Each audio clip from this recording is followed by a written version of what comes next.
अब हम करते हैं क्वेश्चन नंबर सेकंड। अब क्वेश्चन नंबर सेकंड का फर्स्ट उतारते हैं, क्या है 9⁻3/2। ठीक है क्या। अब 9⁻3/2 को क्या लिखना है देखना। 9 को मैं लिख सकता हूँ क्या 3 का स्क्वायर, और बाहर तो 3/2 लिखा हुआ है। ठीक है।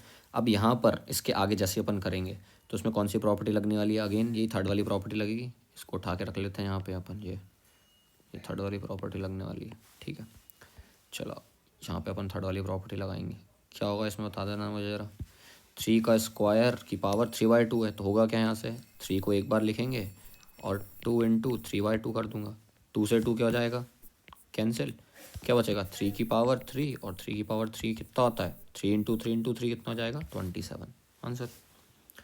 अगला देखना सेकंड वाला क्वेश्चन।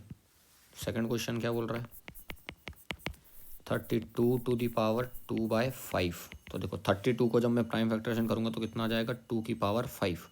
32 का एलसीएम लेंगे, करा था ना अपन ने यहाँ पे 32 का एलसीएम, देखो यहाँ करा था ये 32 का प्राइम फैक्टराइजेशन करा था। तो क्या आया था, कितने 2 आए थे, 5 2 आए थे। तो 32 को क्या लिख सकता हूँ मैं 2⁻5।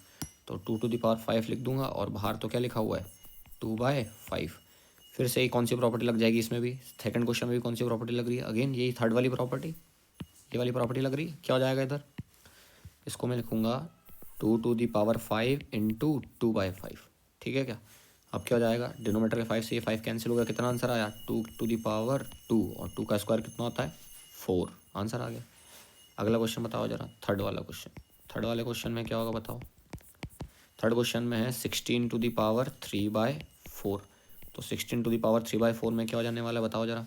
16 को क्या लिख सकता हूँ, सबसे पहले 16 को लिख दूंगा मैं 2 की पावर 4। ठीक है, और बाहर क्या जाएगा 3 की पावर 4। 16 का जब प्राइम फैक्टरेशन करेंगे 2 की पावर 4 आ जाएगा। फिर अपन वही सेम प्रॉपर्टी लगा देंगे, कौन सी वाली, यही थर्ड वाली प्रॉपर्टी लगा देंगे।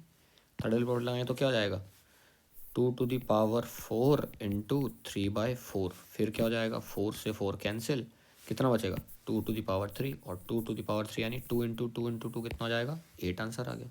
ठीक है। अच्छा अगला क्वेश्चन क्या है, फोर्थ वाला क्वेश्चन क्या बोल रहा है।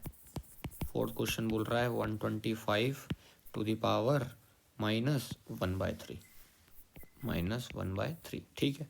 अच्छा अब इसको कर लेते हैं, 125 है, 125 को क्या ले सकता हूँ मैं 5 का क्यूब, और उस पूरी की पावर -1/3। अब बोलोगे आपने कैसे लिख दिया 125, अरे 125 का अब भी अपन ने ऊपर क्वेश्चन में करा था, इसका भी प्राइम फैक्टरेशन कितना आए थे 3 5 आए थे ना। तो 125 को क्या लिख सकता हूँ 5 की पावर 3। तो 125 को लिख दिया मैंने 5 की पावर 3। ठीक है। फिर अगेन यही वाली प्रॉपर्टी लगा देंगे अपन, कौन सी, यही थर्ड वाली प्रॉपर्टी, यही प्रॉपर्टी लगा देंगे। कितना हो जाएगा 5⁻3 इंटू -1/3। इससे क्या हो जाने वाला है 3 से 3 क्या हो जाएगा कैंसिल, कितना आ जाएगा 5⁻1। अब जैसे ही 5⁻−1 आया, इसको मैं क्या लिख दूंगा 1/5⁻1, यानी कि 1/5। बोलोगे ये कैसे लिख दिया आपने 5⁻−1 को 1/5 की पावर 1 कैसे लिख दिया। देखो 5 की पावर -1 नीचे कुछ लिखा तो 1 लिख देंगे अपन, और मैंने आपको बताया था कौन सी प्रॉपर्टी है, प्रॉपर्टी उठा लेते हैं ना अपन, छोड़ो कौन सी प्रॉपर्टी बताई थी, लास्ट वाली 6th प्रॉपर्टी, 6 नंबर की, ये 6 नंबर की प्रॉपर्टी। इसको उठा के ले आते हैं यहाँ पे। देखो क्या बोलती है 6th प्रॉपर्टी अपनी। 6th प्रॉपर्टी कह रही है कि जब भी आपके पास क्या हो जाए, जब भी आपको किसी न्यूमरेटर को डिनोमिनेटर में भेजना है, डिनोमिनेटर को न्यूमरेटर में भेजना है, तो आप पावर का साइन क्या कर देते हो चेंज, प्लस का होता तो माइनस कर देते हैं। सिमिलरली आपका 5⁻1 था, मेरे को इस पावर के साइन को माइनस साइन को प्लस में कन्वर्ट करना है, तो मैं क्या कर दूंगा इस पूरी चीज़ को कहाँ भेज दूंगा डिनोमिनेटर में। तो इसके नीचे कुछ नहीं था तो क्या बोल दिया 1, इस पूरी चीज़ को कहाँ भेज दूंगा डिनोमिनेटर में, तो पावर क्या हो जाएगा पॉजिटिव। तो कितना आ गया 1/5 की पावर 1, और 1/5 की पावर 1 कितना आ जाएगा 5, ये आंसर आ गया। तो हमने क्वेश्चन नंबर कौन सा कर लिया